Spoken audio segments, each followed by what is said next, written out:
Hello everyone, I'm Bryan CroiDragon and welcome back to our reactions to Are You Afraid of the Dark Universe? Today, recapping our entire imaginary dark universe in 97 minutes. Let's get started and I may have to pause at some point. It may be crazy, but it's not 30 hours long. So No. you have to pick your poison. You can get the good version that makes sense, but takes 30 hours, or you can get us breathlessly shouting names at you for 90 minutes. Make your choice. In 2017, Universal Studios announced the birth of a new shared universe of monster movies, bringing their classic horror icons into the contemporary franchise film landscape. But after the critical and financial failure of its first installment, the project was indefinitely abandoned. Now, in 2022, the powers that be have called upon one pulp horror devotee and one snarky film critic to unearth the concept. I'm Dylan Roth. And I'm Dalton DeShane. Are you afraid of the dark universe? Hello, everybody, and welcome back to Are You Afraid of the Dark Universe, the podcast where we attempt to resurrect Universal Studios' failed cinematic universe of monster movies one pitch at a time. We are at a crucial point in our dark universe where we are about to wrap up our phase 2 with our second big crossover film, The Dark Legion 2, as of yet untitled, that takes all of our Universal monster characters and puts them in one movie together. But before we do that, we need to take a second. Now, Dylan and I, just for context, have just finished recording Dracula Lives as we're recording this one, and we are a little insane right Yes, now. it was a very long episode. It was trippy and exhausting. This episode is either going to be really short or incomprehensible and 3 hours long. We really hope that it's going to be tight and lucid, because the idea of this episode, in addition to giving a little refresh to all of our listeners who have been with us from the beginning, who have been following our ongoing narrative, we would love for this to be a jumping on point for people who are interested in listening to the Dark Legion 2, but don't necessarily want to listen to 20 to 30 hours of a 30 podcast. hours of the dark universe we have created. Yes. So in case you don't have more than a solid day to listen to our back catalog, this episode should catch you up on what you need to know going forward. So for those of you who are brand new, here's the basic premise, just expanded a little bit. Dalton and I have been, wink, wink, hired by Universal Pictures to revive the dark universe as an idea. They're sort of their Marvel killer, because they did try to do this. Yeah, so for historical context, Universal for a long time has been trying to start what they call the Dark Universe, which is their horror MCU. They're going to take all of their classic monsters. For those that don't know, Universal is responsible for the big horror boom in the 1930s by creating such classic films as Dracula, The Wolfman, Frankenstein, Bride of Frankenstein, The Invisible Man, and then later, like The Creature from the Black Lagoon, things like that. As well as little oddities like The Phantom of the Opera and The Hunchback of Notre Dame. And so Notre Dame! they wanted to create an interconnected universe of monster movies, and they started that a while ago. One of their attempts was Dracula Untold, which did so badly. They were like, never mind, we're going to start over. They didn't even put the Dark Universe branding on it, even though theoretically that was supposed to be the one that launched it, but they weren't feeling it. So they cut all of that stuff. They scrapped it. And it doesn't count, and it doesn't count in our universe either. Yeah. What we're concerned with is that in 2017, they released a little film called The Mummy with Tom Cruise. And you might be saying, hey, I don't remember that. Did that really happen? Yes, it did. A lot of times when I'm pitching this show to like friends, I'd be like, hey, do you remember? So you kind of have to remember that 2017 Tom Cruise Mummy film. They're like, what?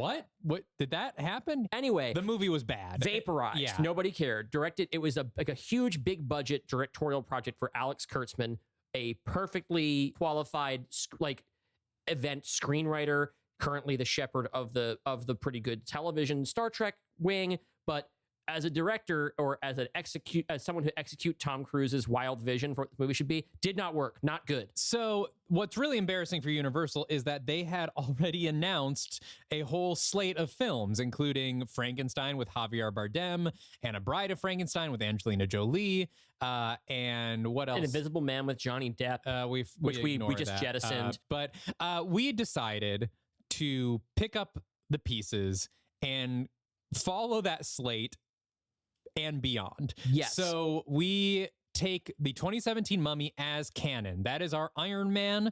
That is fully canon in our Dark Universe. Then not only does it count, we have to treat it as the seed from which our entire universe grows. It is as important to our world as Iron Man is to the MCU, no matter what we think of it. Even though it's not good. Yes. And then we followed up with, the Javier Bardem Frankenstein and went from there.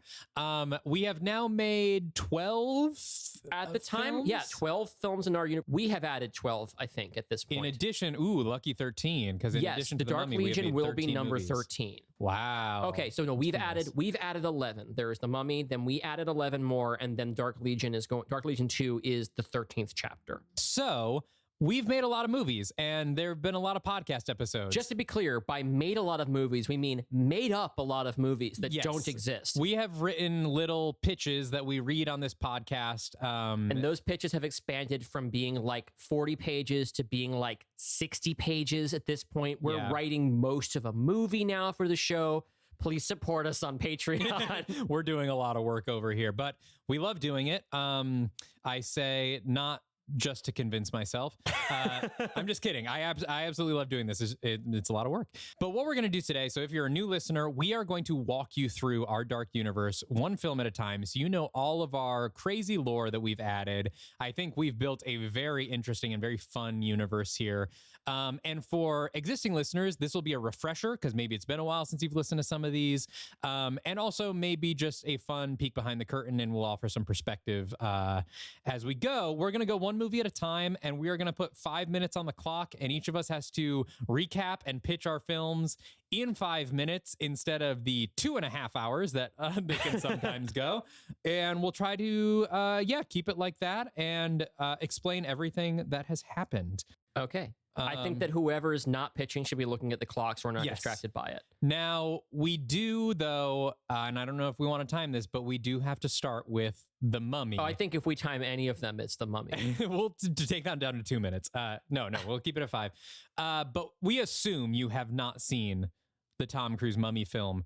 And we're always amazed when someone tells us they have. If you like it, God bless. I have now seen it a number of times because of this podcast, and it has grown on me. There are a lot of things I like about it. You can listen to previous episodes for my growth on the Mummy. I still don't think it's a good movie, but I understand it better. All right. So because Dalton does the first original pitch on our show, I'm going to take it upon myself to recap The Mummy, which will be really funny because I have only seen it twice, maybe 3 times, compared to Dalton's 5 or 6 times. So add in details. Yeah, my time starts now. The Mummy stars Tom Cruise as Sergeant Nick Morton, kind of apparently a U.S. soldier, but really a soldier of fortune who travels to countries where the United States is currently engaged in war and plunders them of cool artifacts and sells them the highest bidder.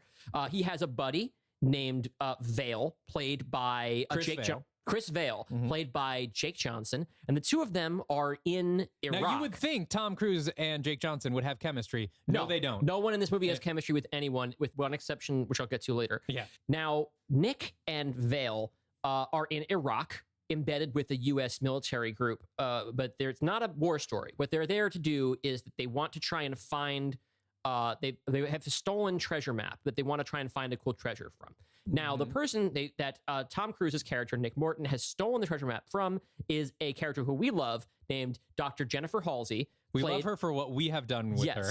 And we love Annabelle Wallis. Played by Annabelle Wallis from *Malignant*. This encounter began because Nick Morton and Dr. Jenny Halsey have a sexual encounter before the movie starts that apparently is embarrassingly short because this movie is not very funny, and they think that's funny. It's the only joke in the movie. Yes. And they tell it 5 times. They follow the map together, the 3 of them, and they accidentally awaken a living mummy named Amenet. Now, important lore here that you get 3 times during the film.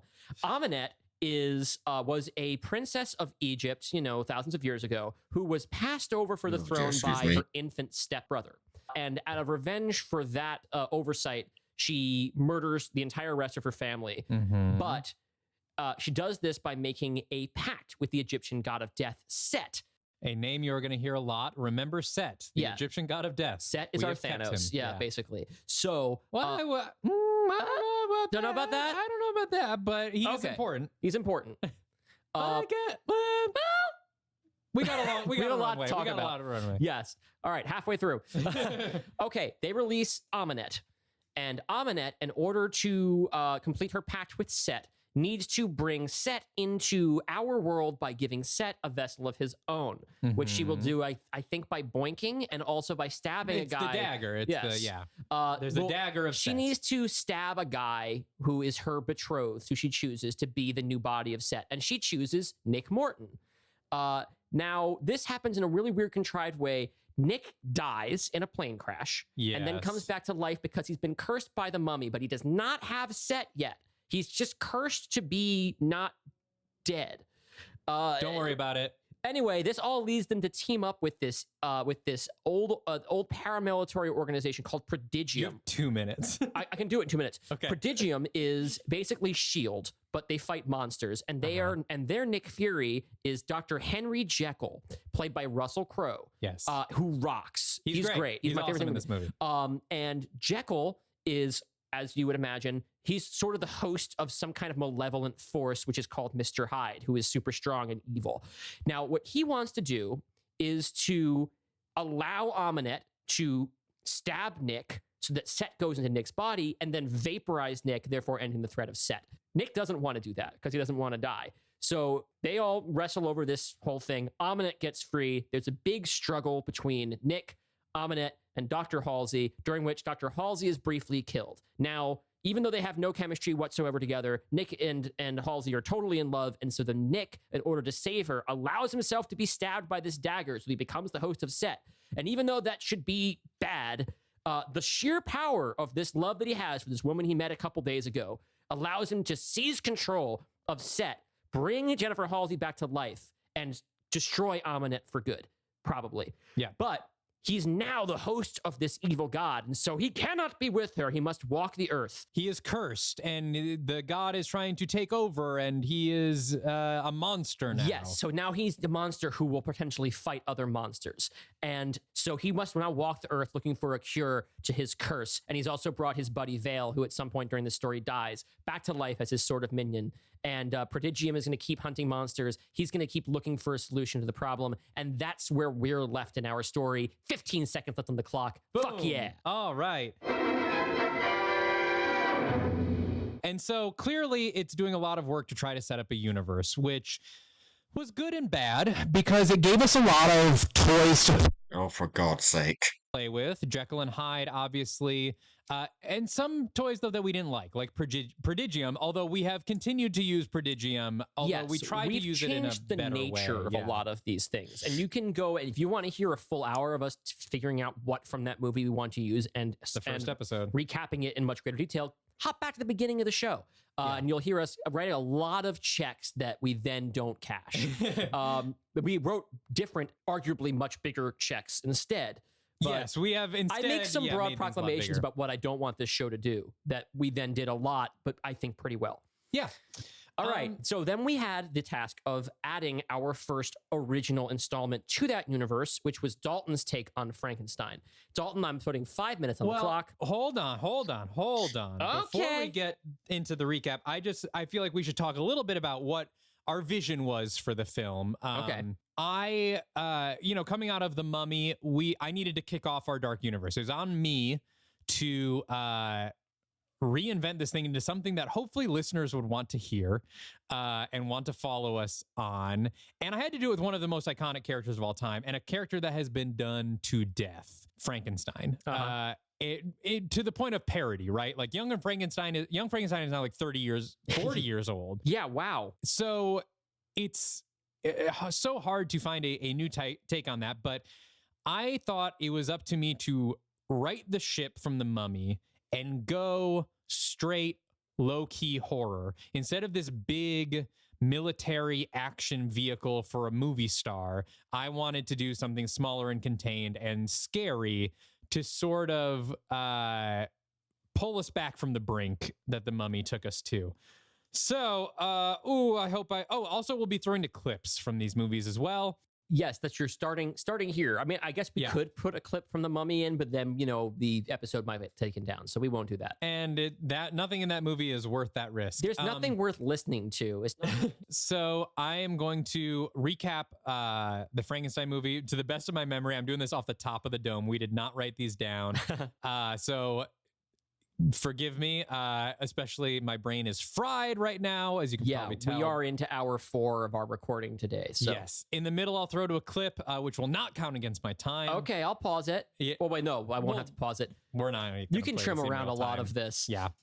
We are not making sense. Welcome if this is your first episode. They're all so much cleaner than this. We are usually so much more eloquent, and we write a lot of stuff down. But hey, that's the fun of this, is that this is us at our looniest trying to recap an entire cinematic universe. So, without further ado, put me on the clock. Boom. My Frankenstein movie takes place in 1831, contemporary with Mary Shelley's novel.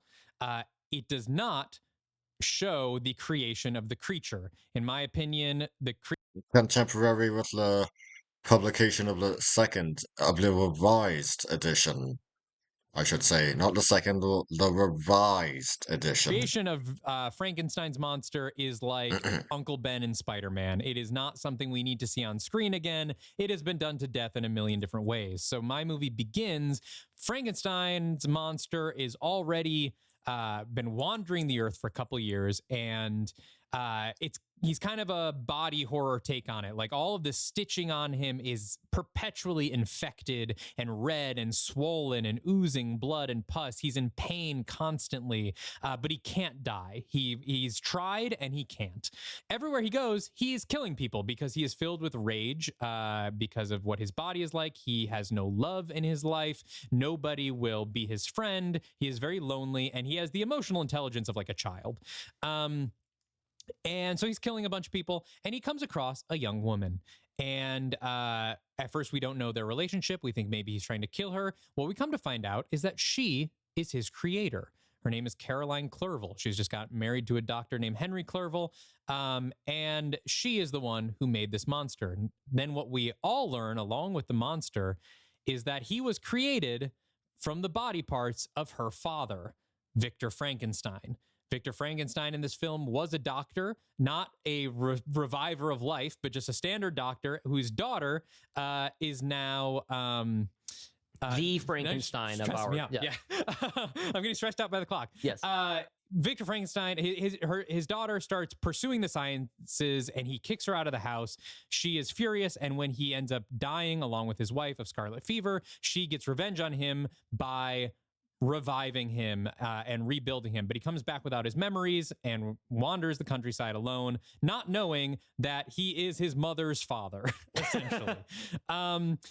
And our monster, aka Victor Frankenstein, is outraged at this and learns that he once had a wife before he died. He had a bride. He had someone to love him. So he convinces Caroline to take her mother's body and build him a bride.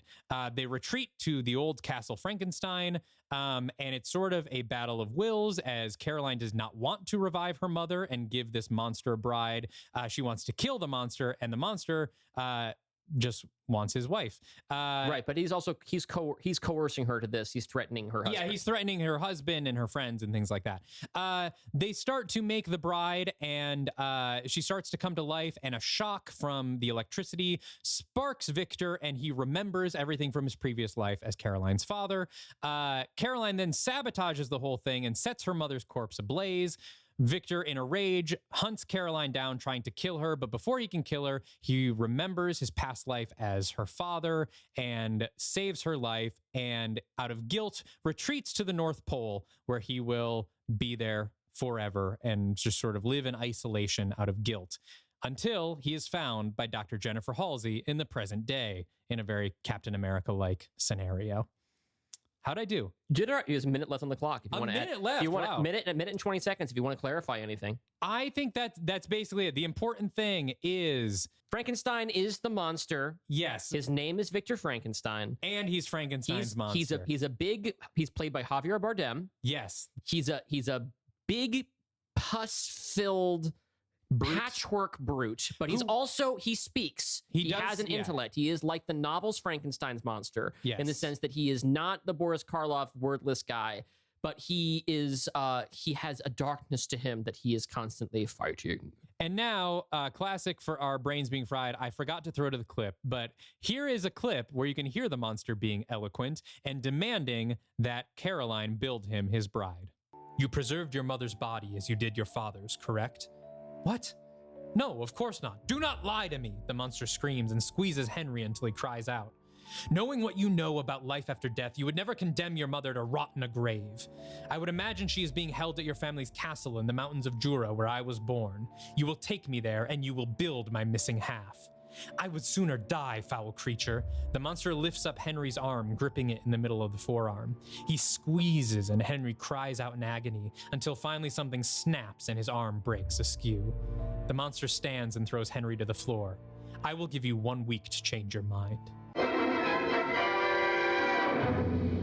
So there's a little clip from our Frankenstein episode, kicked off our dark universe, made it very dark again, and also took place in the past, which then left it to Dylan to pick up the present day situation following The Mummy with his take on the Wolfman. Now, for my Wolfman, I immediately had to eat some crow because during our first episode, talking about what we did and didn't want to do with our dark universe was, I was like, you know what? Universal clearly was trying to make Marvel movies. They were trying to do big action blockbusters. We should be making horror movies. Yeah. And then I went ahead and basically made a superhero movie about 2 werewolves. This has been an ongoing thing where if you've listened up until Dracula Lives, I have been harping on Dylan to make a straight ahead horror movie. And now I've done it. And he finally did. We he can finally did shut it up with the about Dracula. it now. Yes, we never have to talk about it again. We're putting that to rest. So put 5 minutes on the clock. I'm going to tell you all about my Wolfman. 3, 2, 1, go. So the Wolfman is a two-hander. We do have a Wolfman named Larry Talbot, like the original 1941 Universal Wolfman, played by Mason Gooding from the Scream movies. But he's not the only werewolf in the story. It's actually following the story of both boy billionaire college student Larry Talbot, who's the heir to a mining fortune in Northern California, and also one of his college classmates named Gwen Conliffe, after the love interest in the 41 Wolfman, played by Amber Midthunder. So you have, basically, we're going to have these 2 characters, one of whom is a child of privilege and is kind of naive. He's well-meaning, he's very sweet, but he's coming at the world from a place of, I have everything and I can do anything. And this poor college student who is like a socialist activist and political science major with aspirations to try and change the world because she has nothing and she's here on scholarship. But the 2 of them have a chemistry and they go out on a date to a frat party. And at this frat party, after kind of a kerfuffle involving one of Gwen's friends, her roommate, they wander off into the woods and they are attacked by a massive wolf. Let's throw to the clip. From the darkness, a gray wolf pounces onto Larry, pinning him to the ground and scratching up his chest. Larry gets his forearm underneath the wolf's neck, keeping its teeth from his face. It's so heavy. This isn't a wrestling match he can win. Gwen punts the wolf I'm just gonna pause this for a moment, and let's resume. in the head, and it rolls off of Larry and recovers its footing. Now it's after Gwen and lunges at her, scratching her arms as she tries to defend herself. Larry gets up and pulls a large monogrammed pocket knife from his jacket. He flips it open and tackles the wolf, stabbing it several times in the flank. Thank you for remembering the clip. So they are scratched. They are each bitten by this wolf, and then they are basically pulled into separate corners in their lives. And they don't meet again for a lot of the movie. Larry is sheltered in his sheltered life as a rich kid who lives in this big mansion with his staff and parents who want to protect him from the consequences of his actions. And Gwen is kind of left out in the cold and made the scapegoat of everything that's happening, these scandals around this mysterious death. But what's happening to both of them is they are developing these signs that they're going to wolf out at the next full moon.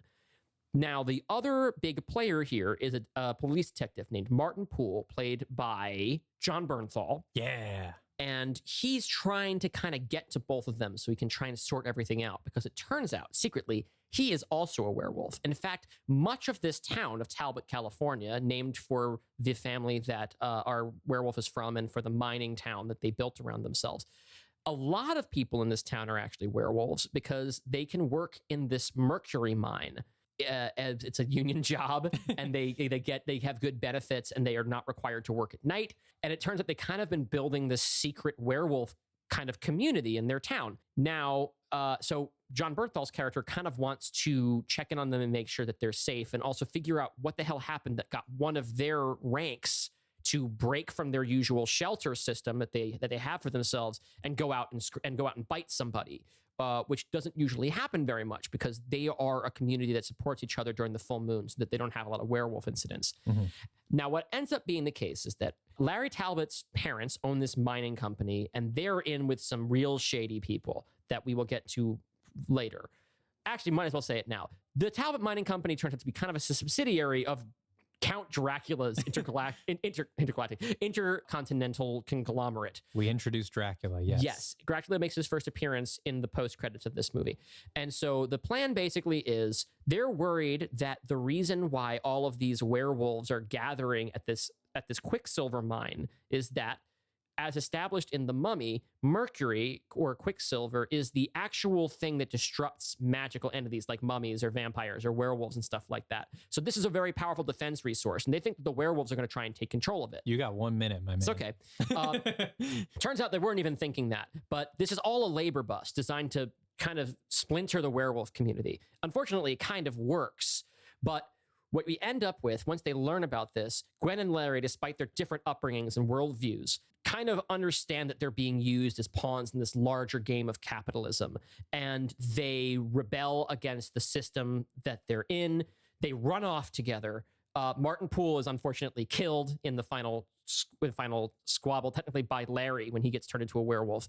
But we now have these two young werewolves who are like a will they, won't they relationship, who are on the run together, trying to find their own path without any of the baggage that they had in their previous lives. And they ride off into the sunset.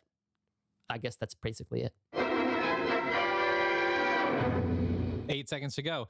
Did you mention that Larry's mom gets turned into a vampire? No, at the very end, in order to okay, there. Larry's mom gets turned to a vampire at the end as part of a business deal with Dracula in order to make sure that they get to continue to be part of the business. Yeah, so top line things, we've got two. We got a wolf man, a wolf woman. One is a rich boy. One is a socialist girl. He was a punk. She did ballet. What more can I say? And the rich boy's mom is now working for Dracula, unbeknownst to our teen maybe lovers. Yeah, so we did like a teen action werewolf movie. Yeah, and it has very much the structure of a superhero movie, and like they have the period of time where they're like learning their powers, and it's kind of cool.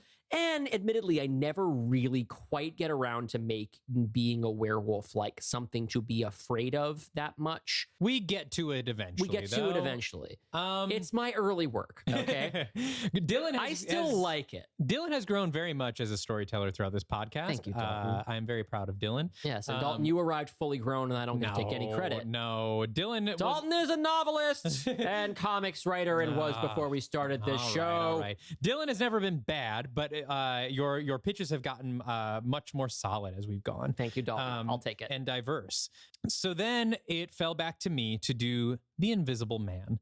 And this was a lot of pressure because you may remember there was a very good Invisible Man movie that came out in 2020. That was a very scary and intense psychological horror movie. And now I had to reinvent it again just 2 years later. And so me being the horror person that I am and wanting to return the dark universe to the scary roots, I made it a slapstick comedy. The sort of general... Yeah, it's something. Pitch being, what if you made a Mr. Bean movie where you couldn't see Mr. Bean? Right. It's just antics happening around and to him, but he's not there. So I guess let's put some time on the clock and I will recap this Invisible Man. All right, 5 minutes, go. We meet Jack Griffin, played by John C. Reilly, who works at he's a food chemist working on a new formula that he accidentally injects into his palm, and it turns him invisible. Now, he is already an older gentleman who is divorced and feeling very lonely, and suddenly being literally invisible is not great for his self-esteem. But some local crooked cops discover him and his ailment and decide that they are going to use him to do a bunch of robberies around the town that they then frame on people they don't like. And so the Invisible Man starts going around town and robbing the enemies of these cops, including a very notable early scene in which he robs a judge and ends up spilling a bunch of like gold bond powder on his dick and balls and becoming a floating pair of genitals. And let's hear a clip of that. Jack reaches up and the key shudders as Jack's fingers graze it. As he strains, he bumps one of the lower shelves and a bottle of gold bond powder tips over. The cap pops off and covers Jack's invisible dick and balls with powder. Jack doesn't notice and finally gets the key. Meanwhile, the judge has noticed Jack's dewy footprints leading through the kitchen and follows them. His eyes widen as he sees a floating cock and balls emerge from the hallway and make its way through the kitchen, sliding past him and heading up the stairs. Upstairs, Jack finds the safe, opens it, and begins shoving all the jewelry in his mouth so it will be invisible when he leaves. When he gets back to the stairs, he sees the judge at the bottom, holding a cross and looking up at him. Show yourself, ghost! I know you're there, taunting me with your pornographic visage. Porno? Jack mumbles, then looks down and sees his junk. Oh, god damn it.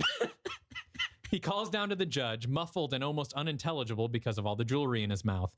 Yes, 'tis I, the, porno ghost. So that was the basic tone of this film. This leads up to a plan to do a casino heist. This is in Portland, Oregon. They're doing a heist of a local casino that Jack will be in charge of. Meanwhile, on his trail has been a local ghost hunter named Carol Lemley, played by Darcy Carden, who has been investigating a series of reports of some sort of invisible abnormality around the town. So she follows him to the casino, and it turns out that this casino is run by vampires.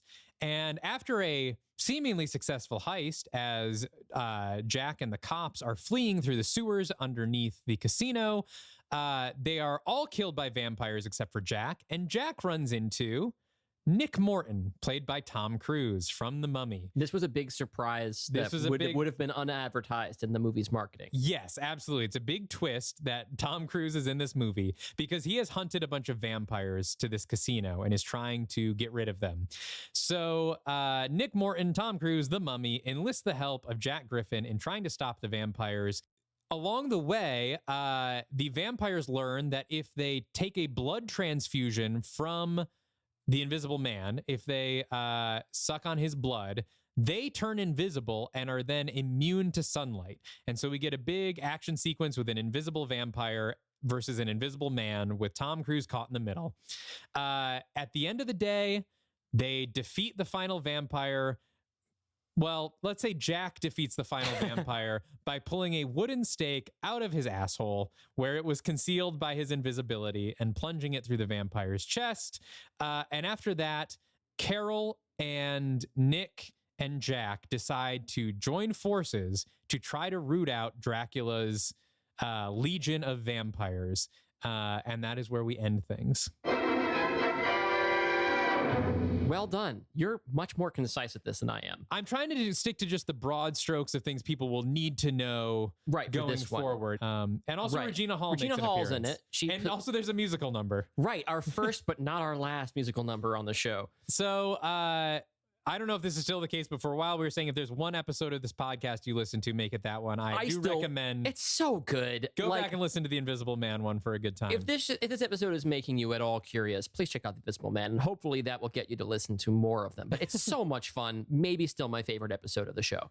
That same night that we taped The Invisible Man, we also recorded our final movie before our crossover, which is your take on Dr. Jekyll and Mr. Hyde, which was never, I don't know if it was announced as part of the original Universal Dark Universe slate. But we kind of thought it was implied by their casting Russell Crowe. Yeah. But then at the same time, we're only getting like a Nick Fury-centered thing in the MCU now, like 12 years in, so who knows?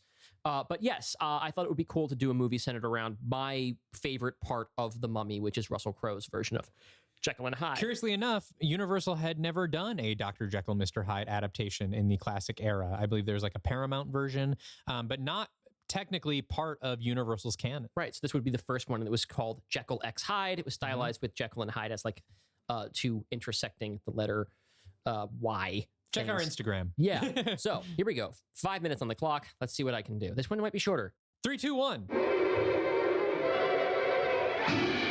So the main character of Jekyll X Hyde is actually not Henry Jekyll for the most part. We are following a private detective who works for a law firm. Her name is Gabby Utterson, and she has kind of a dark past of her own, and she has a lot of hang-ups about trying to experience joy and self-acceptance in her life, the origins of which we learn over the course of the story, which I will just tell you now. She was a cop, but during the course of her time being a cop during 2020 in the height of like COVID and the George Floyd protests, she got talked into infiltrating and undermining like anti-fascist movements in order to incite violence and give the police an opportunity to just like... And this is all saved as a reveal for later in the film. Yes, but I'll just tell you that now so we have an idea who the character is. But she hates herself. And while she's working now, she's quit the force and she's working for a law firm along with her friend Teresa, who's a lawyer. She's played by Rachel Bloom. Oh, Gabby Utterson is played by Zoe Kravitz. Gabby takes on a case for the firm to investigate an alleged assault by one of their clients, Dr. Henry Jekyll, played by Russell Crowe, who seems like a really sweet guy and like a super smart scientist who would never harm anyone. But there's this footage of what looks like him trampling a child, like without really even giving a shit. So she has to look into it and see if their client's going to need legal help.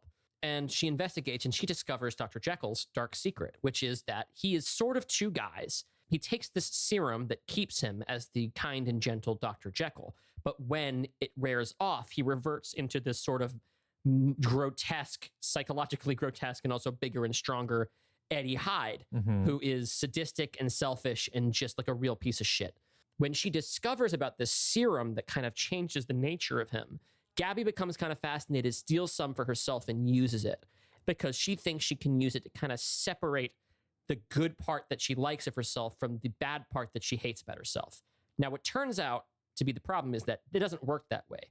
What Jekyll's serum really does is it separates the fully demon part of him that he brought back from a near-death experience from the good parts of him. So Henry Jekyll and Edward Hyde really are two different entities right now. And one of them is probably a demon from hell or something like that.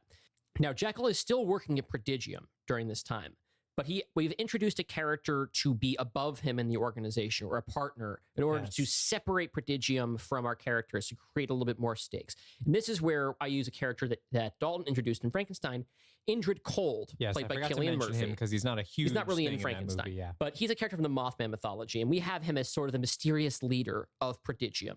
And he's had enough of Dr. Jekyll's experiments on himself and bending the rules, and he's like, "All right, we're just gonna keep you confined from now on." This intersects with his sort of will they won't they or thing with Gabby. Gabby meets up with Dr. Halsey, who still works at Prodigium. I don't even know if we mentioned that Jennifer Halsey works at Prodigium. She works at Prodigium. So we end up with a final confrontation in which Gabby and Halsey basically break Jekyll and Hyde out of the custody of this shield-like organization, Prodigium. They escape. Hyde folds Indrid Cold into like a tiny ball and stuffs him into a drawer, which Cold weirdly survives because we don't know what his deal is, but apparently he can just put his skeleton back together. He's got some kind of powers. We have not and might never explain what his deal is because that's kind of cool. But they run off. Gabby decides that in order to find self-acceptance, she has to start changing how she lives, not just trying to bury the parts of herself she doesn't like. And she and Teresa quit the evil law firm they work for and start working as private investigators and lawyers together in private practice. And Jekyll/Hyde and Jennifer Halsey escape Prodigium and seek out Nick Morton and his new gang and join forces with Nick and Jack the Invisible Man and Carol Lemley, the paranormal investigator, to become an as yet unnamed team to continue to fight evil together. That's right. There we go. And that tees us up for our crossover. Did you want to throw to a clip? Oh, shit. Yes, I do. Here's the scene in which Jekyll kind of explains the deal with himself and the serum and kind of gets into the psychology of the film. You could never understand. None of you could. The Gratium serum is not a vaccine or a chemotherapy keeping Hyde at bay. Without it, we are trapped together in agony.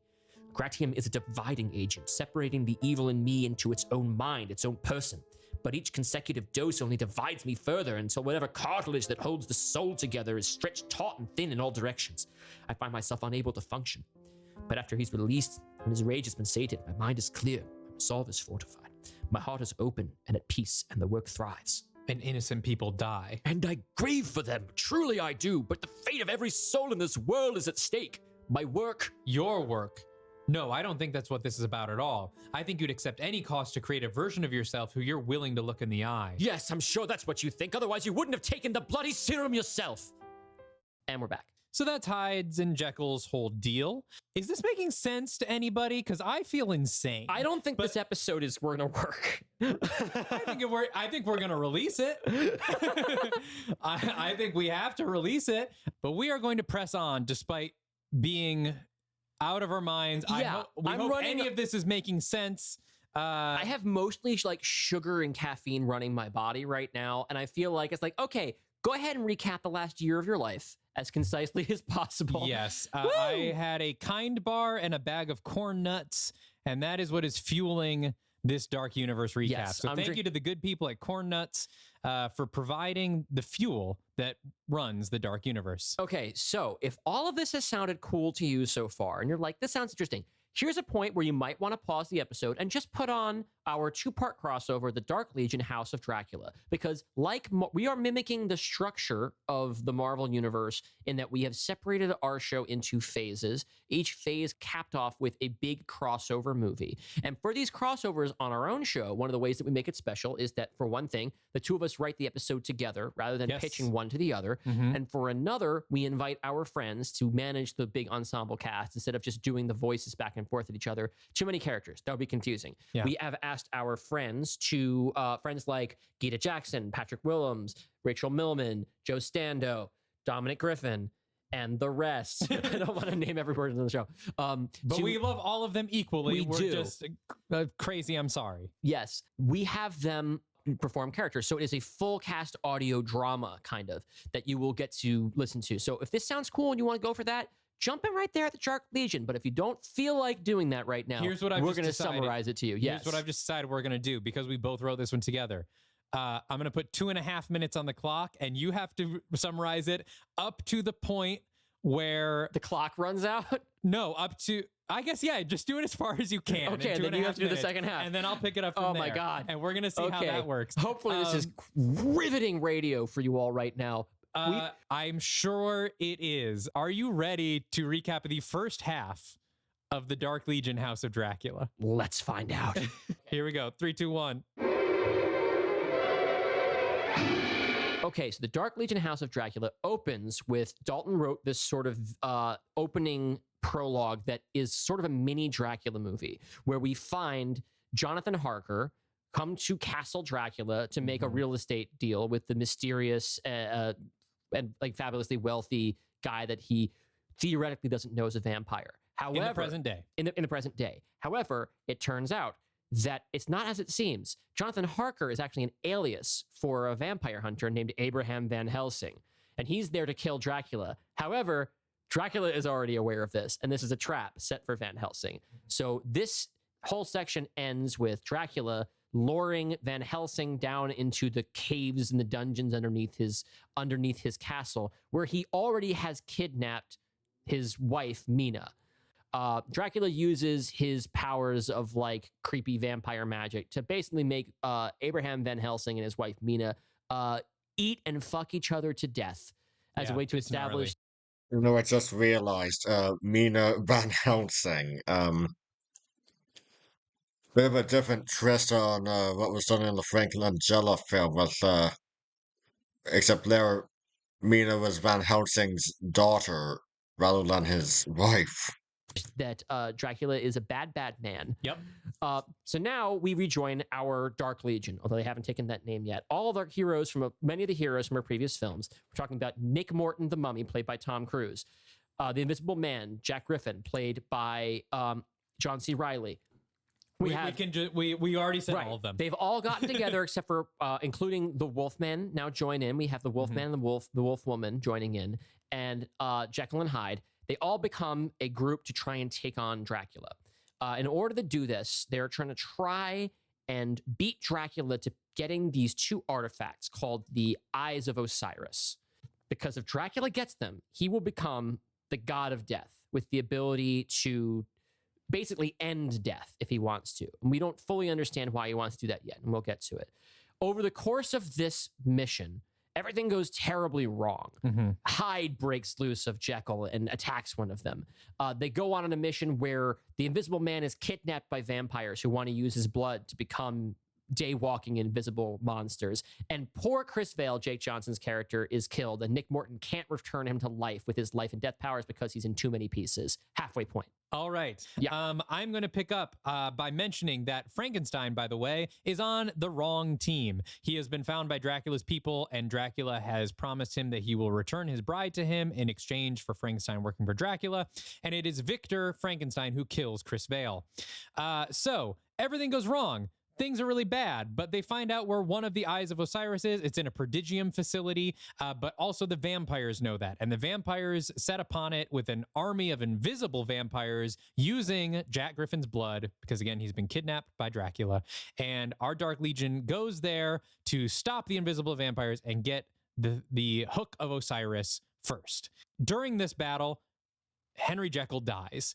He sacrifices himself to save his teammates and is killed. And it's very sad. And then in the wake of this battle, they decide to take the fight to Castle Dracula. They go there. A lot of shit happens once they're there. Everyone has their own little fight scene. Everyone has their own little fight scenes. Jack gets rescued. Larry's mom shows up. Remember, she was a vampire at the end of the Wolfman, and she tries to kill Gwen, but Frankenstein stops her. He switches over to the good guys and kills Larry's mom.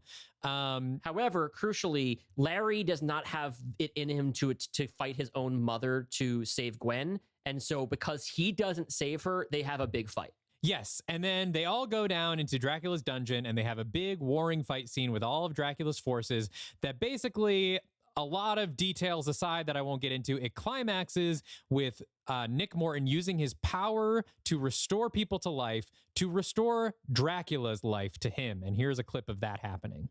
He stretches his palms towards Dracula, and Dracula recoils. Nick speaks in a booming, demonic voice. Your centuries are up, Dracula. 100 lifetimes spent killing from the shadows because you fear the darkness.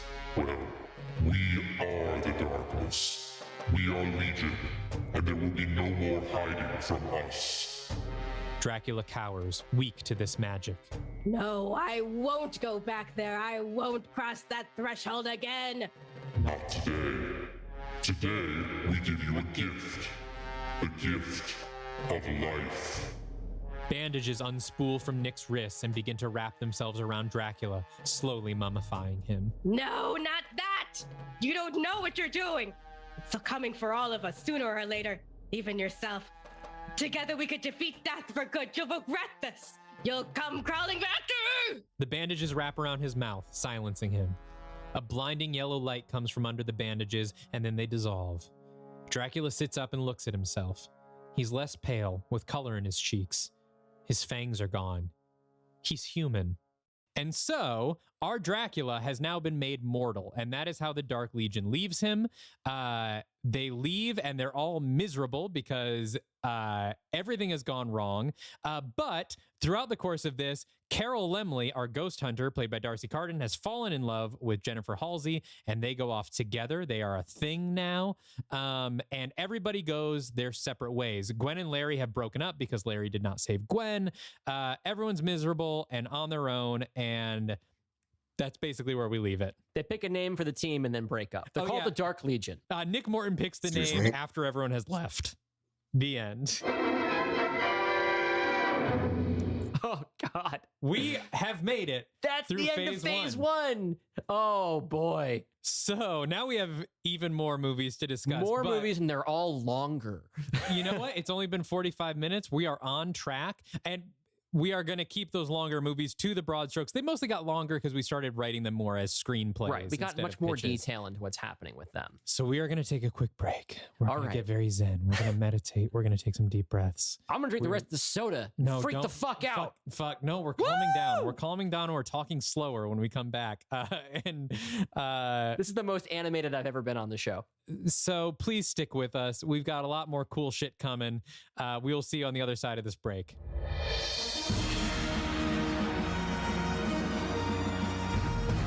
I'm Tom Zalatni, And I'm Taffer Ajamian. and we're the hosts of the No Bad Food podcast. No Bad Food is a show about great food and the people who love to make and eat it. Our mandate is simple: to explore, taste, and learn about food in ways that celebrate all the things that make it great. Every week, we dig into a different dish, meal, ingredient, cuisine, or piece of food media, exploring the history and culture around it, sharing favorite recipes, and learning from our wonderful guests. The only rule? You gotta love it. After all, there's no such thing as bad food. Find us in the Pod Cavern or wherever fine podcasts are sold.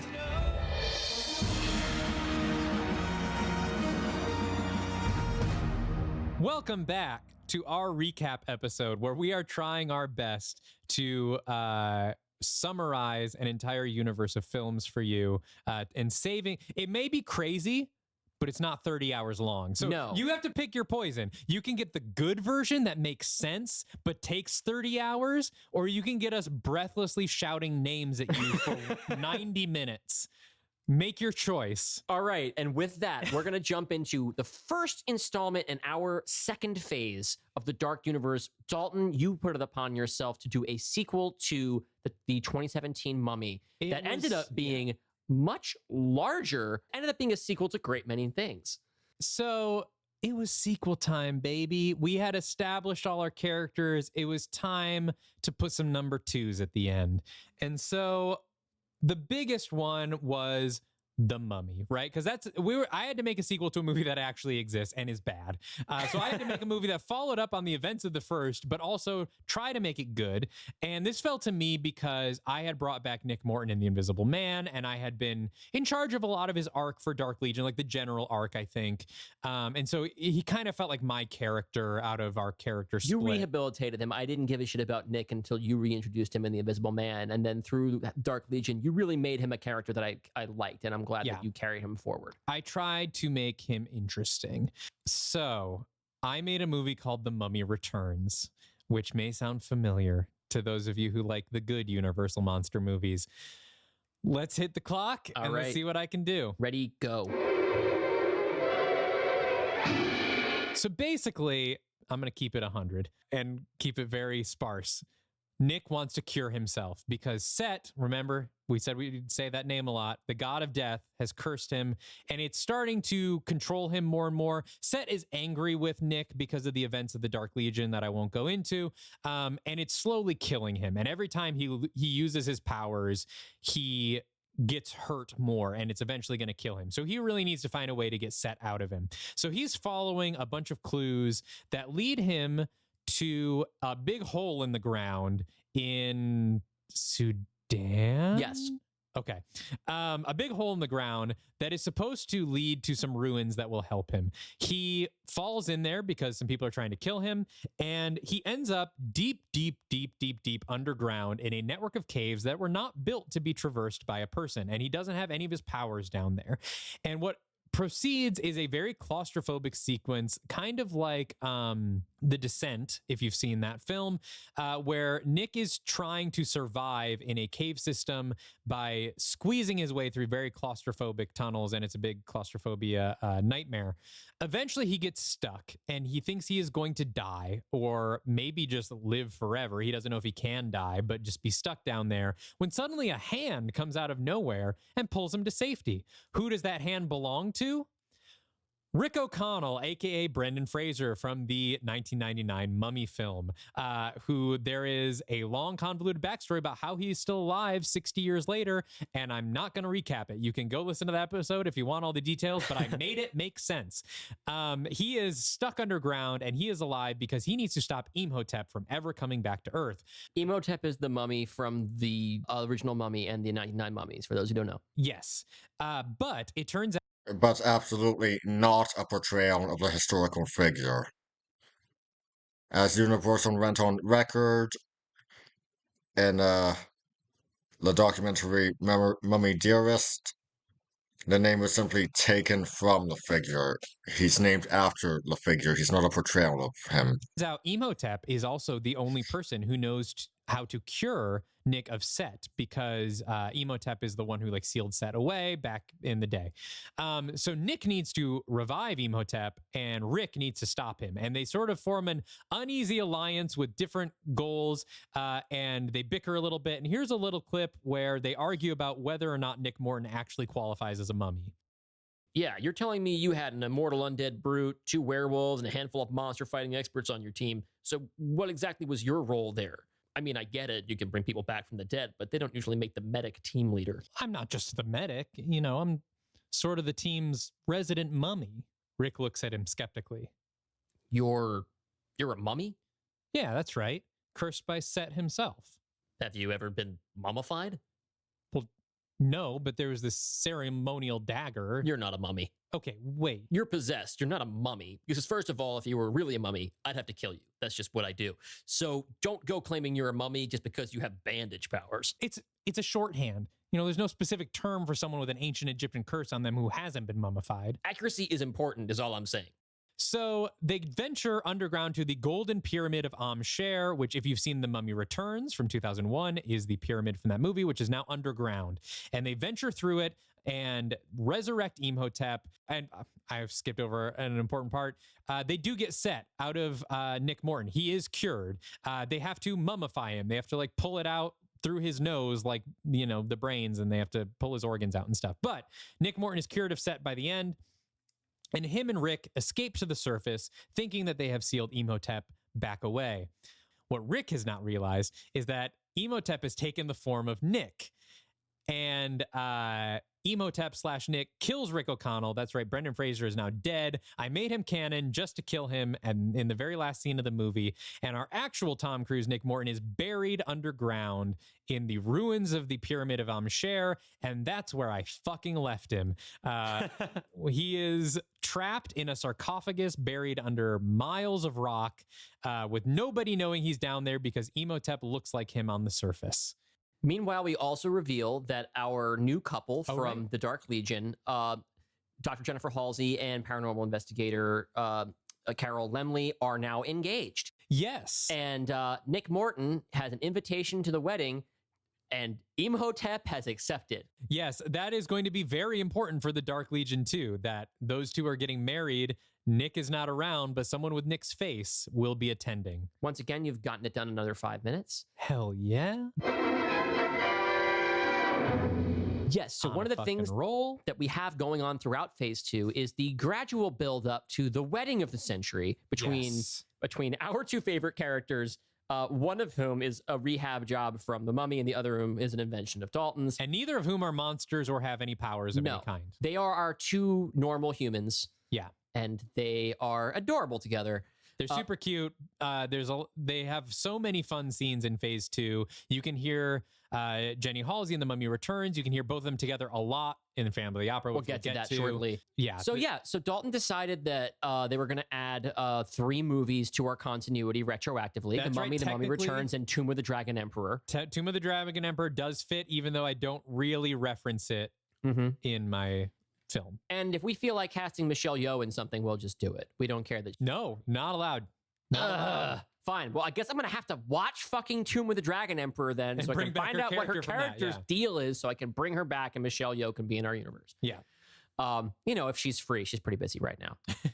Okay, so following The Mummy Returns, I got to do a sequel to one of my own scripts, But rather than doing something called like the Wolfman 2 or the Wolfmen or whatever, I borrowed and repurposed the title and somewhat of the premise of an even older Universal monster movie about werewolves.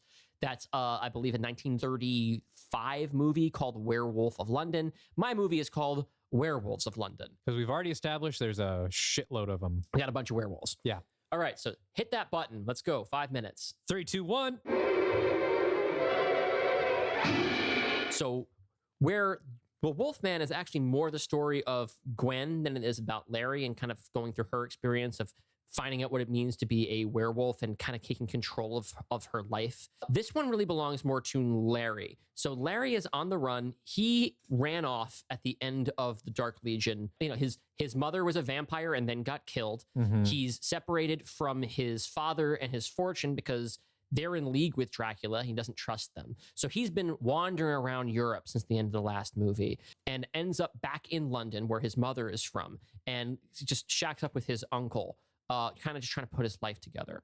Now, while he's there in London, he ends up being discovered by a group of werewolves in London who are a gang called the Brixton Bloodhounds. The Brixton Bloodhounds are an adorable group of very English werewolves who are also kind of a weird polycule. Yeah, very horny. Yes. Very horny little group of wolves. And so they want to recruit Larry to help them to catch a scientist who they believe has the key to controlling werewolf breakouts, either giving them the ability to do it at will or to suppress it during a full moon, basically getting control of their bodies and their forms. They want to get this scientist under their control. So they recruit Larry on a mission to kidnap him. Now, when they do try their mission to kidnap this scientist, turns out the scientist is a bodyguard, and that bodyguard is Gwen Conliffe. And we see the story from her perspective. She's back in the States, living in the First Nations reservation that her family is from, hiding from the cops because she's wanted for a murder from the first movie.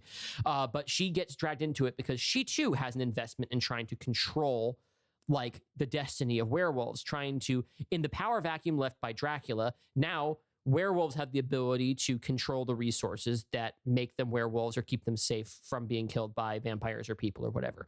So they end up joining forces to try and get this scientist the tools that he needs to create what could be a cure for being a werewolf or a trigger to become a werewolf and weaponize it on their own terms. So the Brixton Bloodhounds, Larry, Gwen, the scientist whose name I don't remember right now, but it's not important probably. They travel into the Scottish Highlands in search of this flower that they can use to create their serums that they'll need for going forward in their werewolf lives. They are confronted there by who else but Larry's dad, John Talbot, who is no longer part of the Dracula organization, but who does still have a vested interest in this resource and in trying to get his son back and get a little bit of revenge on the people he blames for the death of his wife, including Gwen.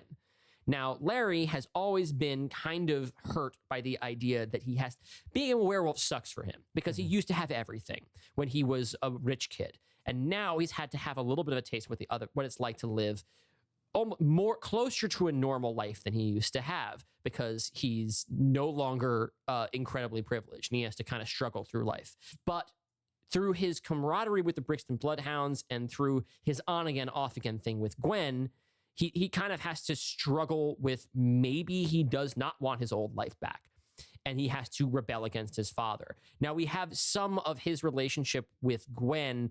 They talk through a little bit of their conflict on a long car ride together to the Scottish Highlands, which I'd like to throw to now. Here's the clip. Oh, why would this be weird? Because we were sleeping together for like 6 months and then he just stood there while your mom tried to murder me? Because of that, yeah. Mostly. Yeah, it's a little awkward. I'm so sorry about that, Gwen. It was a really awful situation, but I should have had your back. I appreciate you saying that. I've had a lot of time alone to reflect. I was confused and terrified, but I was also selfish. I wasn't just choosing my mom over you. I was choosing myself over you. The idea that I could just erase everything that happened since we met and go back to being a sheltered rich kid. Even if that was possible, the idea that it would cost you your life should have made it an easy no. I'm so angry at myself for even hesitating. Larry has finished his speech. He waits a few seconds, anticipating a response. And when he doesn't get one, And how about you? what about me? Do you have anything you want to say to me, maybe? Such as? Such as, sorry I abandoned you in a strange country right after your mom died? Gwen says nothing. Unfucking believable. So ultimately, once they're confronted by his father, Larry decides that he's going to side with his fellow werewolves and resist against his father's control, forsake his inheritance, and allow werewolves to control their own destiny. Kind of moved by this, there ends up being like a big fight with an out of control werewolf, and Larry's father sacrifices himself in order to save his son. And Gwen and Larry have made up. They are now on the same side of the sort of ideological battle about what's happening, and they're not back together as a couple, but they're getting along again, and they've decided that they're gonna hang out at Carol and Jenny's wedding. Yeah. Meanwhile, Larry decides to stay in London, hang out with the Brixton Bloodhounds, and spend some time getting to know his uncle, who has lost the rest of his family to this whole debacle. So we leave Larry in London. Gwen goes back to the States, but everyone's kind of getting along now, and werewolves potentially will have the ability to control their outbreaks in the future. Boom. Pretty much exactly 5 minutes. Whee! Yeah, the important stuff, that they have repaired their relationship a little bit. They're not dating, but they're on good terms. Right. They are both going to the wedding, and we've got a whole bunch of more werewolves that could possibly show up at any point. Yeah, and as we're recording this, we have not figured out the story to the Dark Legion 2 yet. We don't know if the Brixton Bloodhounds are in it. Maybe they're crucial. Maybe the whole movie's about them. We don't know. Maybe we just kill off the Dark Legion in the opening scene and make it a Brixton Bloodhounds movie. People will love it. Yeah, people would. But yes, so the Wolfman movies have been an opportunity to kind of play with the almost all of my stories are about class in one way or another. Mm-hmm. Although I've been getting better about that. My last two have been about things aside from class. Yeah, they absolutely have been. Right. Yeah. So that's what's going on with our werewolves who haven't been seen since. So that's where we've left them. Then we both got to introduce some new monsters to the canon by adding new franchises, starting with The Creature from the Black Lagoon, which I did as a mostly completely standalone story. I didn't tie it in with the rest of our universe, except for a little bit at the end, which I'll probably get to. But I just wanted to tell a complete reinvention of The Creature from the Black Lagoon. And I personally think that's my best pitch. I really like it. It's my favorite. I'm turning it into a screenplay, so I hope other people like it. Who knows? All right. You'll have 5 minutes to tell everybody about it, starting now. So what I'm going to do for this one, because it's so isolated, is I'm going to focus more on the mechanics of the Black Lagoon instead of giving a full plot recap, because the plot of this story, being a standalone film, is not really going to affect the Dark Legion 2 probably too much. But my Black Lagoon follows a young girl named Margarita Marin, aka Rita, who's a 12-year-old girl living in a conservative town in Florida. Her and her mother are undocumented and sort of looked at askance by the very white local residents. And one day Rita is running away from home and she stumbles upon a vast black lagoon in the middle of the woods in the middle of the night. And this is a sort of mystical realm. In the daytime, it's not there. She goes there in the day and it's just regular forest. But at night she goes and it is a crystal clear black lagoon where if you go under, you can breathe underwater. It has some weird sort of mirror-ish properties. And in the middle of the lagoon, under the water, is an island with a cave that is glowing with light. And inside that cave is a tunnel that leads straight to hell. And basically, the idea is that this is an area where the veil between life and death is very thin. And those who are close to death can access it. And the creature is the ferryman. He is there to escort you from the land of the living down into the cave to your afterlife. Sometimes in very spooky, violent, and bloody ways. Yes, absolutely. But Rita's a little different. Him and Rita sort of develop a strange bond, and it seems like the creature wants her to stay with him and help him in the Black Lagoon permanently. And they have this beautiful little dance together, inspired by the original Creature from the Black Lagoon movie, that I would like to play a clip for you now. She swims out deeper, just under the surface of the water, and just above her, like a reflection on the other side, the creature swims in sync. She catches a glimpse of him over her shoulder and she recoils. He comes to a stop with her. They stare at each other from opposite sides of the surface, bringing their faces up to each other. Rita is awestruck by the majesty of the grotesque, surly beast. She reaches her small hand up to the surface and is matched by his large, webbed one. But before they can touch, the creature swims away, towards the center of the lagoon.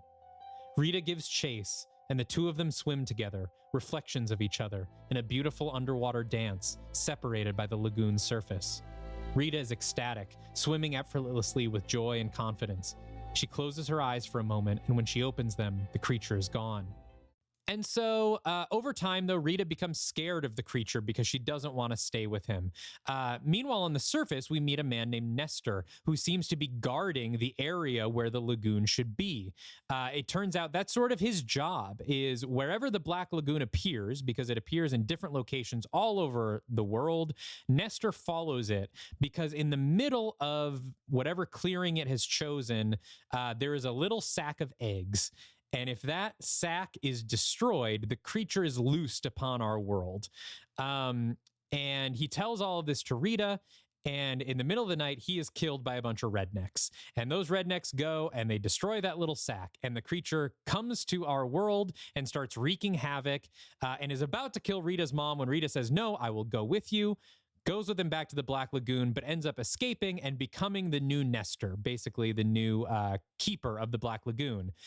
A very important part of this whole story and what the story really hinges upon is that Rita is having some gender feelings and she has hit puberty and is not having a good time. And not only is she undocumented and maybe queer, but she doesn't really have the vocabulary for that. She's just like, I am depressed and I don't like my body and things are bad, which is why she can go to the Black Lagoon because the Black Lagoon a dangerous place to be. Yes, if you are already in a precarious position in your life and you are teetering on the edge between life and death, the lagoon may appear to you. Yes, and being a young child in a restrictive place, dealing with a lot of feelings, kids like that don't always live, unfortunately. And that is sort of the emotional crux of it. So at the end, she leaves her mother, who has not been super supportive of her. She cuts her hair, changes her name to Hunter, has maybe changed her pronouns since then, although that's not made super explicit in the film itself. And you find out at the end that this job of keeping the Black Lagoon is a job under the Prodigium umbrella. And so Hunter is now working for Prodigium as the person that follows the Black Lagoon around. And seems like for our universe's purposes, this lagoon is kind of a back door into hell. Which is why in the post-credits... That's right. We see Nick Morton enter the Black Lagoon. He opens the sarcophagus and swims to the surface, sees the island, and that is the last we've seen of him. What does this mean exactly? We don't know. But that's a question we will almost definitely answer in the Dark Legion too. That's right. That's what you need to know. All right. About the creature. 10 seconds on the clock still left. Good job. Whew. We're getting there. We are. Okay. We're powering through. Tired. We are both I need a second wind. We're both so tired. We each have one movie left. Okay. No, you have to do you have two movies left. I have two movies left. You have one left. Okay. All right. I'm going to dive right into this. You got to start the clock though, because I don't want to be in charge of it. You're going straight into it? Let's go. 3, 2, 1. My Phantom of the Opera is a musical. I wrote 3.5 original songs for it. I didn't tell Dalton until we started playing. I surprised everybody with the fact that I had written and recorded songs with a couple of cast members. And so that's ripping that Band-Aid right off. It's a musical. Sorry, spoiled it forever. Yes. Okay, but our Phantom of the Opera actually is a movie about Jenny and Carol. They're getting ready for their wedding, but their relationship is starting to hit its first rough patch because they met in the midst of a big, crazy horror movie. For Jennifer Halsey, that was Tuesday. She's been doing this her whole life. She has been with Prodigium, and now this romance with Carol is her chance to be just a regular gal and live a regular life and get married and have a happily ever after. For Carol, a paranormal investigator who never found jack shit until The Invisible Man, now she's finally started the life that she wants. And this whole settling down thing with Jenny is kind of the opposite of what she thought her life was going to be like when she, in her words, made a home with Miss Indiana Jones. Now, an opportunity for Carol to recapture the excitement of when she first met Jenny rears its head when there appears to be a deadly haunting of Broadway at the Majestic Theater in New York, where is housing the final performances of The Phantom of the Opera on Broadway, which did in fact come to an end in April of this year when the episode aired. Yes. So they fly off to New York. Carol's super excited to meet her first ghost and to solve its problems, finish its unfinished business, and save Broadway. Jennifer Halsey has, in all of her supernatural adventures, never encountered anything that would make her believe that ghosts, in this sort of traditional Hollywood sense, are real. There are evil gods, there are things that there are vampires and werewolves, things with life and death, but the idea of somebody is unhappy that their play didn't get produced and is taking over the Majestic Theater, that's not real. However, all evidence seems to indicate that the Majestic Theater is being haunted by a woman named Erica Lawrence, who was a playwright, musical director on Broadway, who was about to get her big break, and then all of her support system, all of these investors pulled out, and then she was in a horrible car accident on her way back to the suburbs, and now 10 years later, she's haunting the Majestic Theater saying, "Put on my play or I'll kill everyone." Carol is kind of sympathetic to this because she thinks this is all kind of cool, and she's also dealing with a sort of sexual hang-up in that she's into bondage and S&M. Halsey is not really. She's kind of a rookie she's kind of vanilla, and she's kind of struggling to figure out what they want. And the Phantom is the seductive figure who chains up Carol underneath the theater and shows her the night of her life. So it's getting very weird and confusing for her. So she briefly is kind of on the Phantom's side because this becomes a big erotic adventure for her. Halsey, however, is convinced this is not a fucking ghost because that's not how this works. And she does this investigation. And she discovers that the Phantom of the Opera is, in fact, Erica's older sister, tech genius Claudia Lawrence, who has been posing as a ghost in order to enact a complicated revenge scheme on all the investors who pumped up the ego of her sister, made it seem like she was going to have her big break, had her put all of her eggs in this one basket, and then the fucking floor drops out on her, and it ends her life. So Claudia's plan is to lure all of the elite of Broadway into one night show of this dead woman's musical, live stream it for everyone to see so everyone becomes aware of her work, and then blow up the theater with everyone from Lin-Manuel Miranda to Padma Lakshmi locked inside. Now, there's also a musical number happening here, so let's have a little section here. We're going to cut to a clip where Claudia, although I think at this point we don't know it's Claudia, explains her intentions through song. This performance is done by my friend Izzy Hodnett.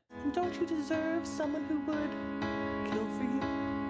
Yes. Louder. Yes. Louder. Yeah. I want my name above the title of a Broadway smash. I want the glory and the laurels, and I want it to last. I want this whole fucking city reduced to ash.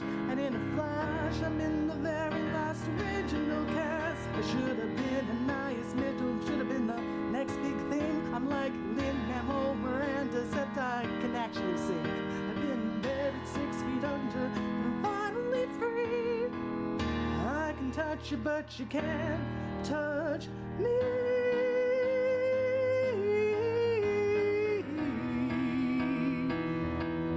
Can't touch me.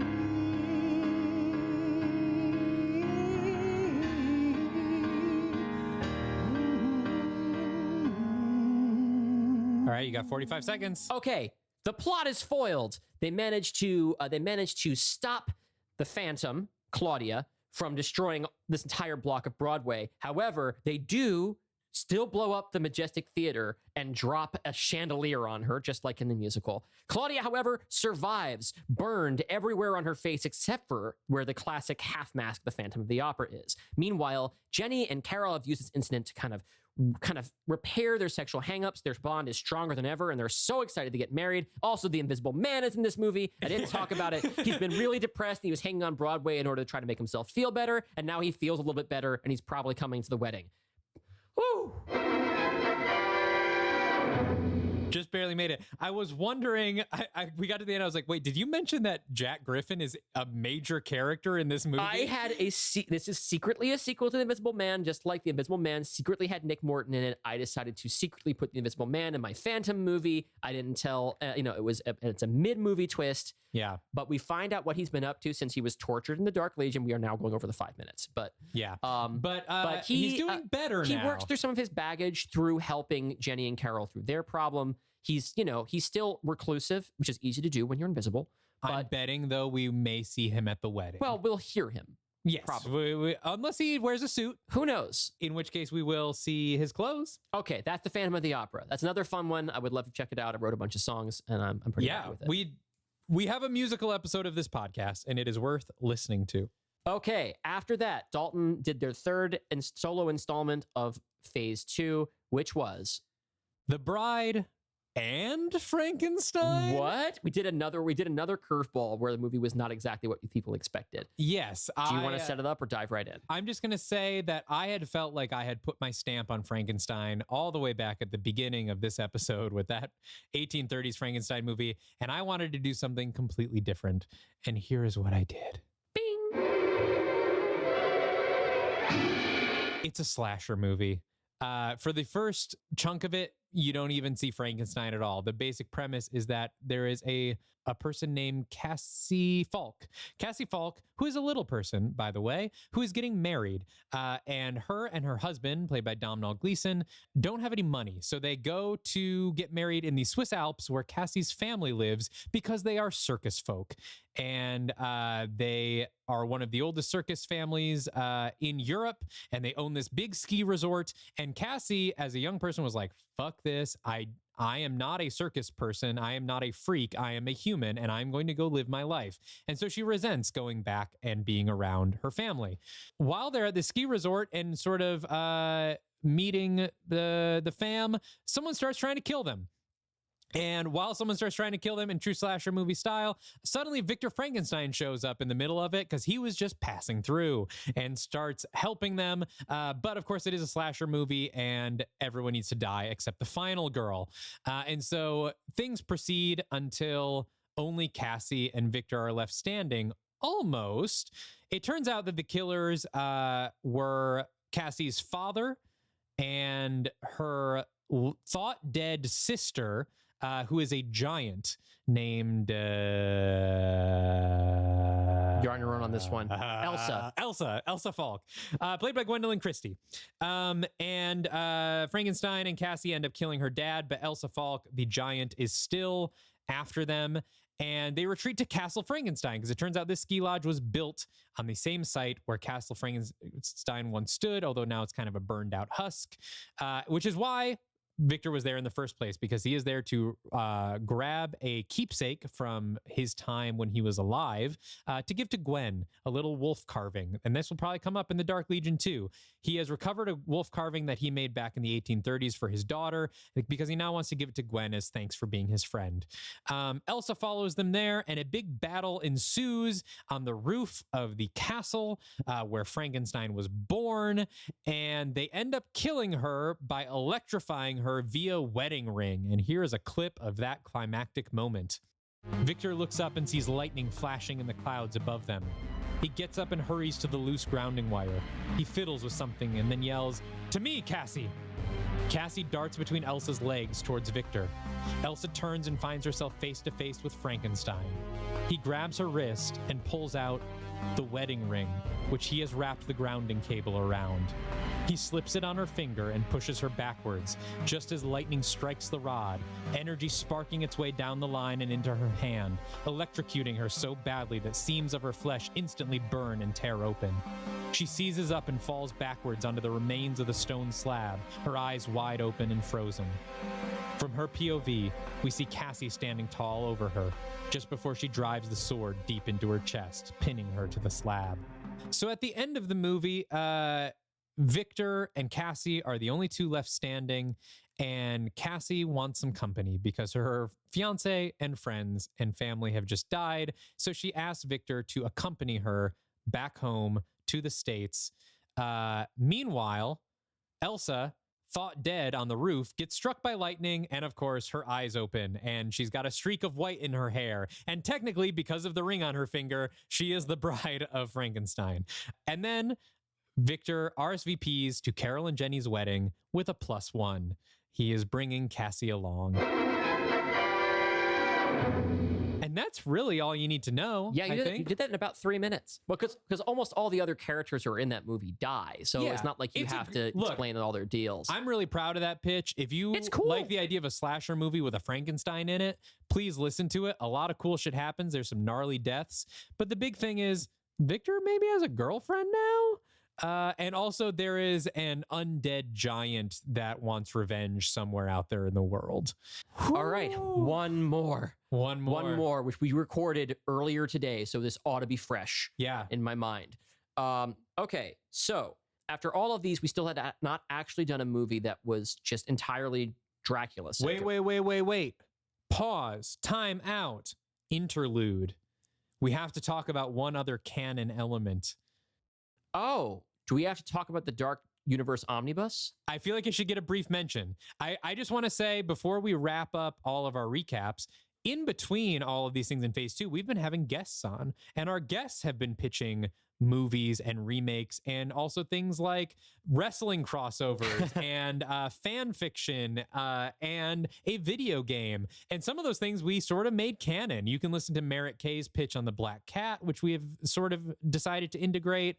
But the first pitch we ever got is from a good friend, Giovanni Colantonio, who is a video games journalist, who pitched us a video game version that introduced a character who I don't think we named in that episode, but will be important in Dracula Lives, who is a descendant of the Van Helsing family. Because remember, we killed Abraham Van Helsing in our in the first Dark 5 Legion. minutes of the Dark Legion. Introduced him and immediately killed him, which is not a great idea when you're building a universe around these characters. You should probably have a Van Helsing in the mix. So what Geo did was pitch a video game that was sort of an anthology of narrative stories, each of them set in a different era and around a sort of different subgenre of horror. And what we decided over the course of that pitch is that each of those stories was the central character of it, like sort of the player character, is actually a member of the Van Helsing line of this legacy of monster hunters. Yeah. But by the time of our present, they're all dead, except for one who's played by Micah Monroe, who I would later name Adelaide Van Helsing. Yes. I think that's a cool name. She's sort of the framing device of the video game, where you sort of play as her at the beginning and end, and then the stories you play in the middle are sort of her doing a research on her family and learning about what happened to them. So when we took that idea, it was sort of apocrypha. And from that, but then I ended up incorporating some of it into Dracula Lives, so I think we can solidly refer to it now as canon. Yes, and all the guest pitches have been fun. They are all sort of dubiously canon. I recommend you go listen to them. Back in the heyday of the old Star Wars expanded universe, there was this letter grade of canon where there's like G canon, C canon, B canon, or whatever. We're gonna do that.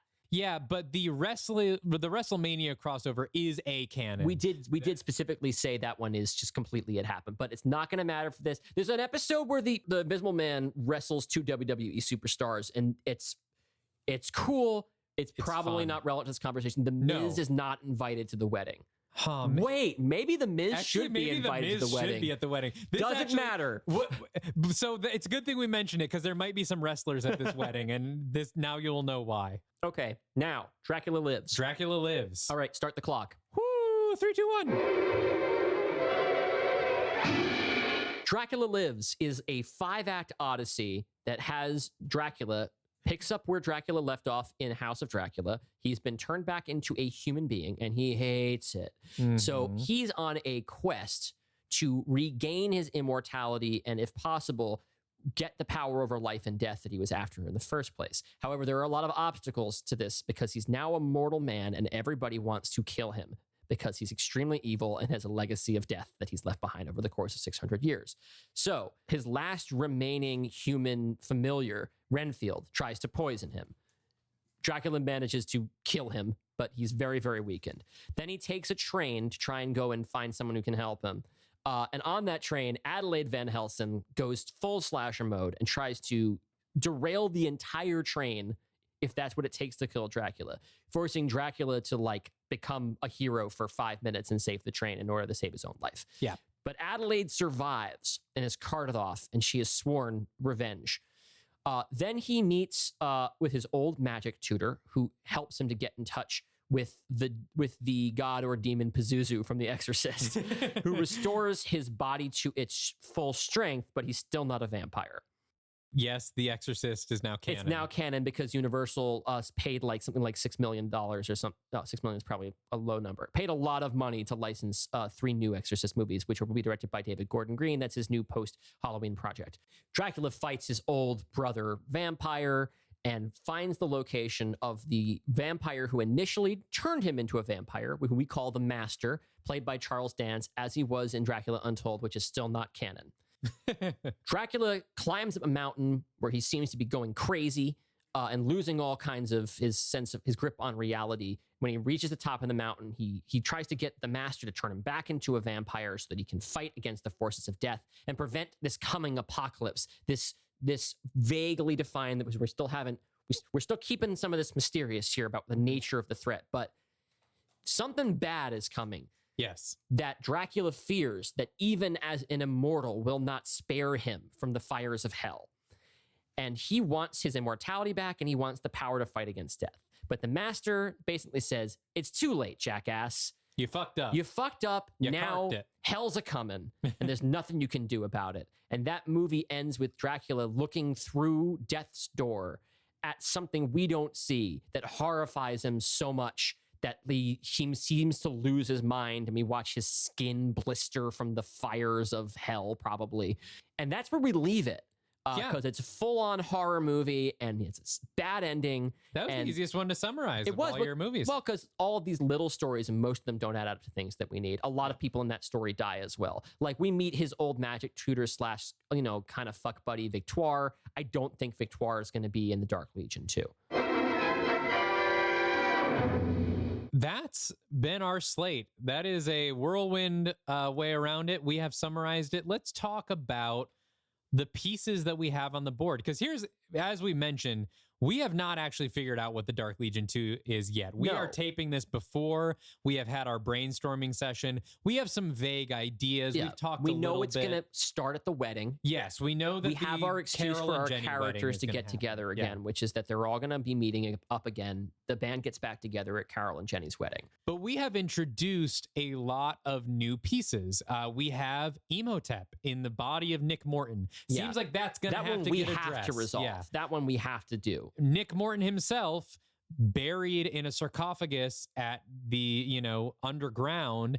And then I think because of his tenuous relationship to death has ended up at the Black Lagoon. We know that Nick Morton has bobbed up in the waters of the Black Lagoon. From the Werewolves of London, we have the potential werewolf cure, which is still in the works. When we last heard about it, Gwen had brought a sample of one of the few working samples they have back to the States for Jennifer Halsey to look at. Yeah. But we didn't follow up with that in Phantom of the Opera because there was too much going on. But we also do have a Phantom of the Opera. We have Claudia, who survived the explosion with a burned, fucked up face. Yes, and if there's anybody who specifically wishes ill to our newlyweds or to our brides to be, that would be her. Yes.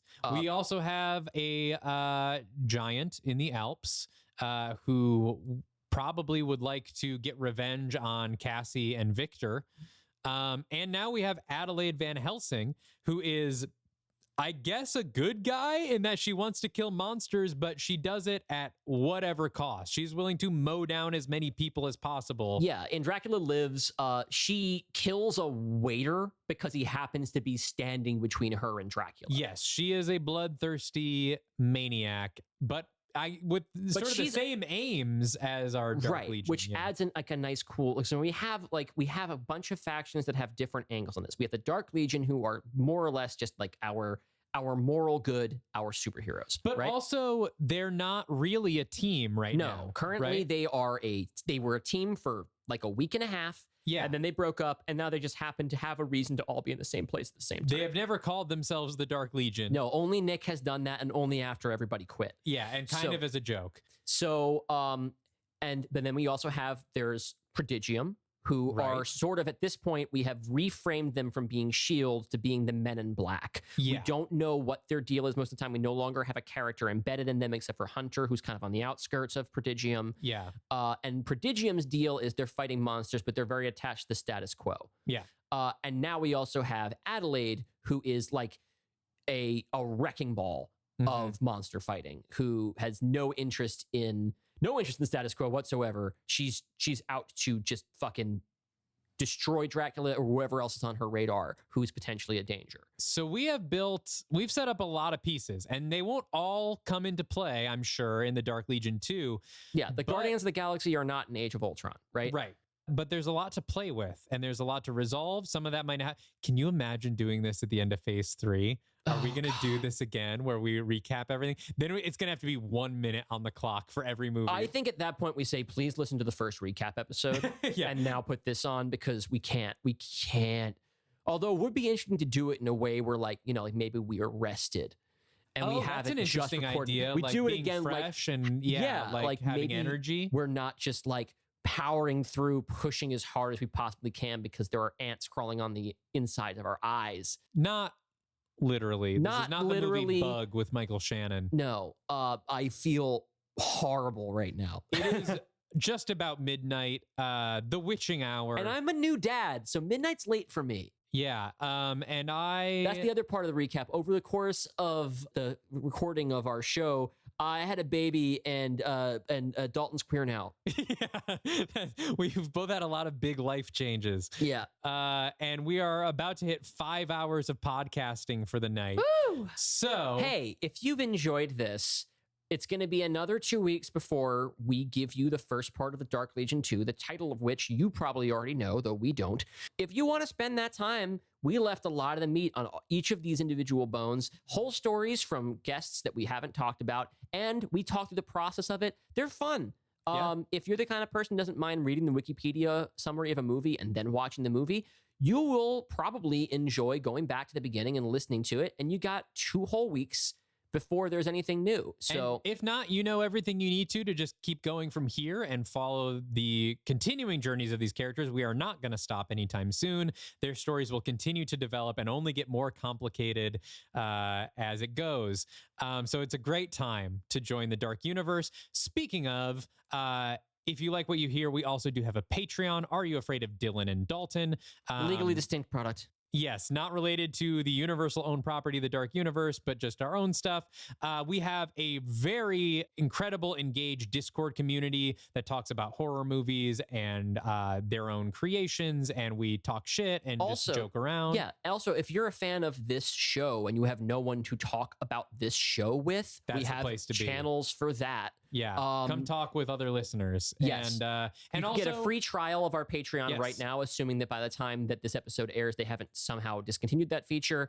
Go to patreon.com/Dylan and Dalton. That's DYLANANDDALTON, or click the link in the show notes. And please join our Dark Legion for $5 a month. Yeah, and if we hit a certain goal, we're going to start doing bonus podcasts where we talk about other stuff. We have a whole list of things we want to cover on that, so you'll help us get to that point. We'll finally do our episode about the Pope's Exorcist. Yes, and also we do screenings in the Discord of available definitely films, all public domain movies that we're allowed to screen. So come watch those with us. We do live chats and everything. It's a really great crew, and everyone's just very friendly and welcoming and enthusiastic, and we share enthusiasm about each of our own, like people share their own creative works and stuff in there, and we're just a very cool, supportive, fun community, and it's great to hang out on all social media at Dark Universe Pod, on Twitter, Instagram, and now Blue Sky. Pretty cool. And you can follow us individually. I'm Dalton DeShane. You can probably see it in the show notes how it's spelled on all social media platforms. And I'm at Dylan Roth everywhere that matters. Oh, except for Instagram. There's another Dylan Roth who's a fascist. So don't confuse me with him, please. Oh no, you have an evil twin. I do. He's like a Republican YouTuber. He's fucking really cool. Write him He's like into a big the Dark Trump Universe. guy. Yeah, and then We're gonna make a character named Dylan Roth, but it's not you. It's the other Dylan Roth. truly the darkest timeline. We are gonna go both die and then hopefully be revived by Nick Morton the Mummy in time to write the Dark Legion 2. Hey, thanks for listening, everybody. This was surely our it was one of our episodes. It was the most episode of them all. We love you all. Until the Dark Legion 2 is at the top of the box office, Stay afraid of the dark universe. Yeah, that was a very long recap. Anyway, I'll see you all next time. See ya!